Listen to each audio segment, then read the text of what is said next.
Hello my friends, welcome to Pro Strings. I'm Henriette and this lesson is all about the G major arpeggio. And if you've never played the arpeggio before, that's fine because we're learning it from scratch. And I'm hoping that by the end of the lesson you will be able to play the G major arpeggio just as you would play it in your grade exam, and that will sound something like this.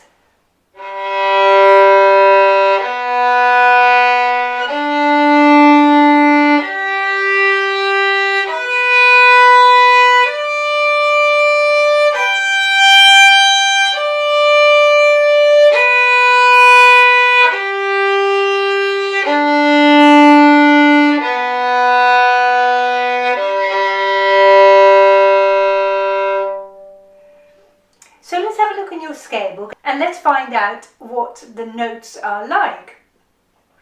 And I think if you've found it already, you'll be able to tell me that it starts on a G. Next up is a B, which is 2 fingers on the G string, then an open D string, then 3 fingers on the D string, which is also called G, then a B, first finger on the A string, 3 fingers on A, which is a D, and then we're finishing on the second finger on the E string. And then we'll go the same way down the arpeggio, of course. But let's focus on the notes going up first of all. And if you've learned the G major scale before this video, you may remember that our finger pattern in the key of G major was wide, wide, close, close. And with that I mean on the G string and on the D string, our second fingers are wide. Now we only need to worry about that on the G string in the arpeggio because the second finger on the D does not appear in the arpeggio. So wide, wide and close, close. Second finger on A is close, second finger on E is also close. On the A string we don't need to worry about the second finger being low in the arpeggio, but we do right at the top.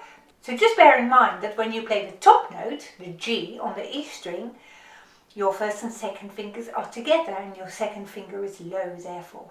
Now let's go and play this arpeggio very slowly, shall we? So we're starting on an open G string, here we go.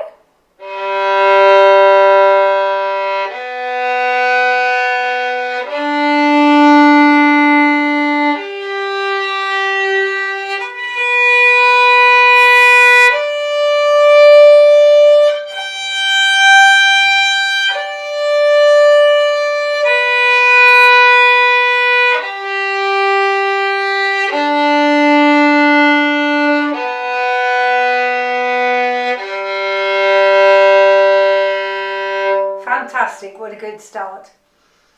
Now I don't know if you have followed the other arpeggios in this series, but if you have, you might remember that we were checking third fingers with the open strings below.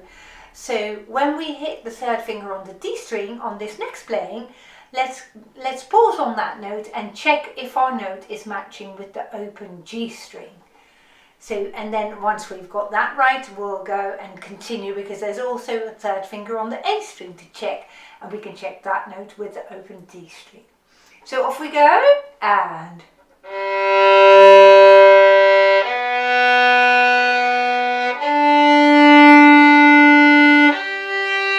just hold it here a moment because I want you to check that this third finger on the D string blends in very beautifully with the open G string.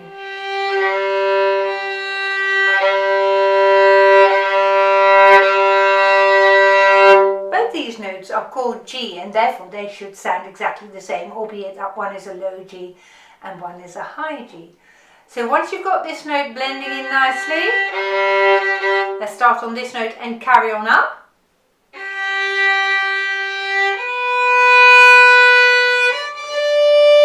And here's our next third finger, and you can check this note with your open D string.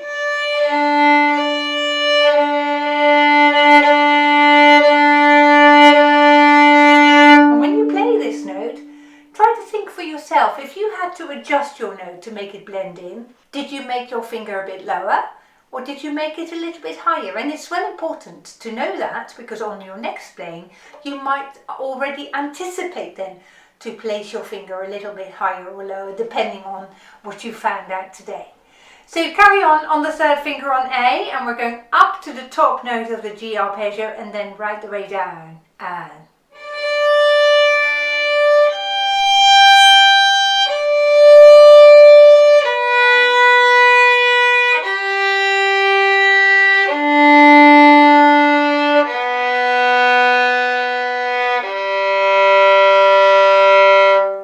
that is very, very nice playing. Well done. So some people find the second finger a bit tricky to find, and if that is you, what you can do is test your second finger with the open G string like this.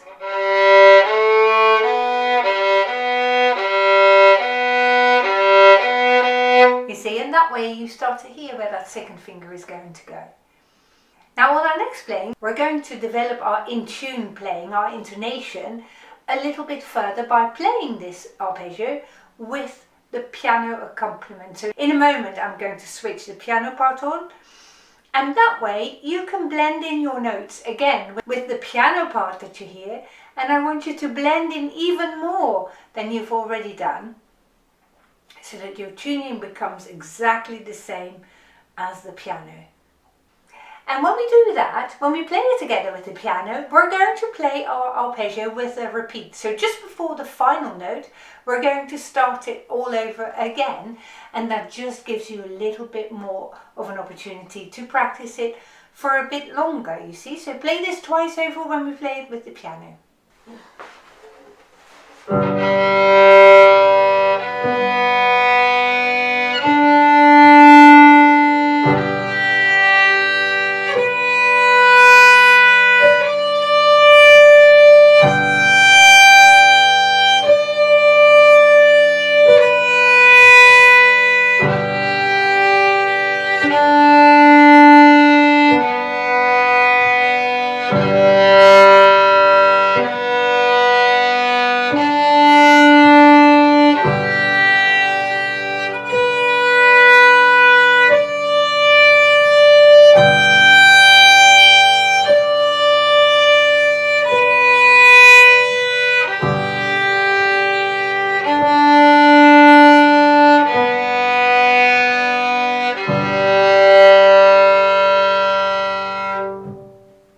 Awesome, that's really good playing. Now because this is such good practice playing with the piano, let's just do that one more time, shall we? Are you ready?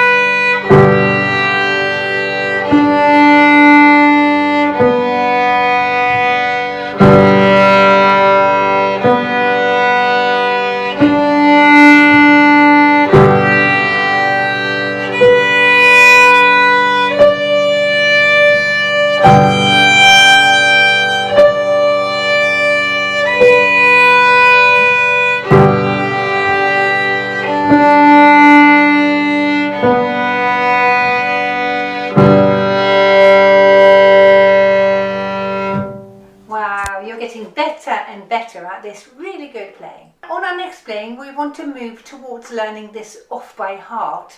So let's think about the letter names of the notes. We briefly mentioned it earlier on already. And the letter names of the G major arpeggio are G, B, D, G, B, D, G. When you play down the arpeggio, we tend not to say the letter names because that then becomes G, D, B, and that is very confusing, at least for my simple brain it is. On this next playing, we're going to try and say the letter names of your notes out loud while you play them. So there's a challenge. We're going to play the notes and then we're going to say the letter names out loud. Are you ready? Here we go. G. B is next.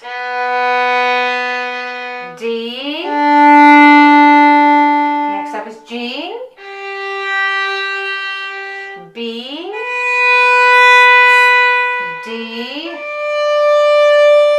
And G at the top. Now say same way down.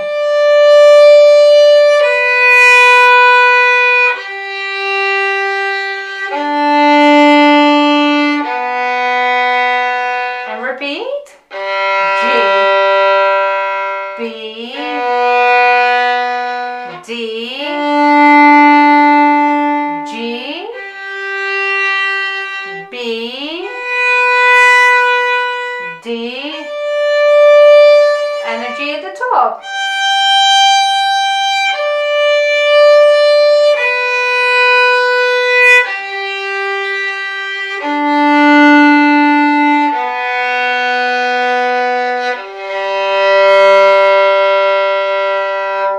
Amazing, and I think you've just memorized your whole arpeggio, and that is no mean feat, but you've probably recognized it's much easier to remember 3 letters of your arpeggio rather than 19 different notes. So that way, if I remember 3 letters, whatever gets thrown at me, I can work out the arpeggio, you see.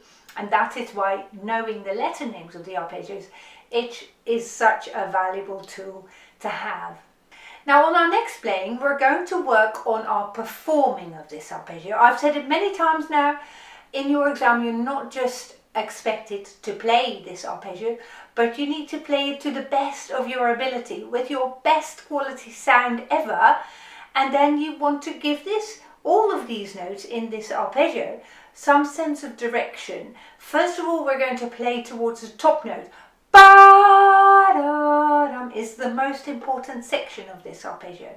But once you've hit the top note, I want you to stay loud and then create your best, your warmest, your most advanced sound that you can possibly make. So that is what we're working on. How can you achieve that? I can hear you ask. First of all, by playing long bows.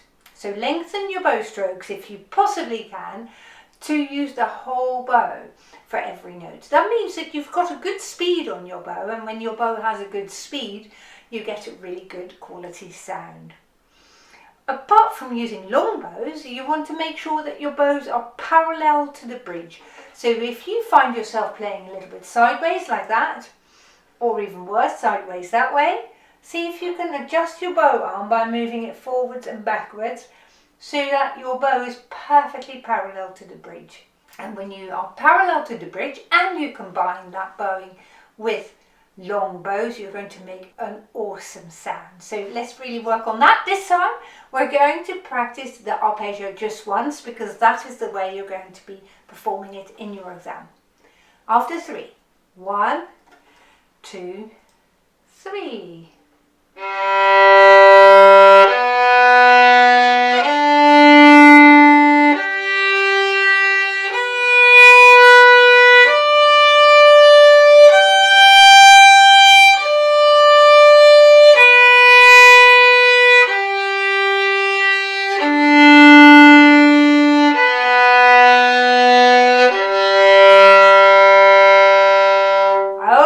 And there it's coming. You're getting very close to how it should be played in your exam. So we're going to play this one more time in this video, and I want you to set yourself a target of one particular thing that you're going to work on the most, whether it is playing that 3rd finger in tune, or whether it is using more bow, or whether it is not making a mistake, or whether it is enhancing your sound. It's completely up to you. So pick the bit that you are going to want to improve on the most and make that your own personal special target for me. Here we go. After 3. 1, 2, 3.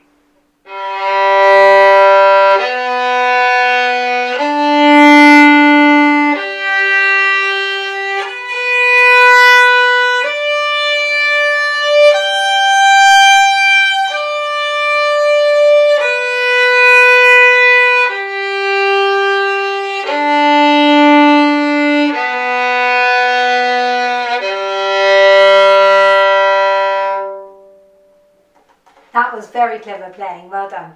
And you may have noticed that if you set yourself an intention for the way that you're going to be performing your arpeggio or your scales, you're going to make it explicit what you are going to try and achieve. And it's that making it explicit for yourself, really working on a very specific thing. Play that third finger in tune. Make sure that the top note is nice and loud, or that sort of thing, whatever you have made your intention on that last playing. And that is going to be a very helpful way of performing better in your exam as well. And in our next video, we're going to do a mock test. We're going to mix and match scales and arpeggios, separate bows and slurred on the scales. So I'm hoping to see you in that next video because it's going to get really exciting. Well done for today, and goodbye.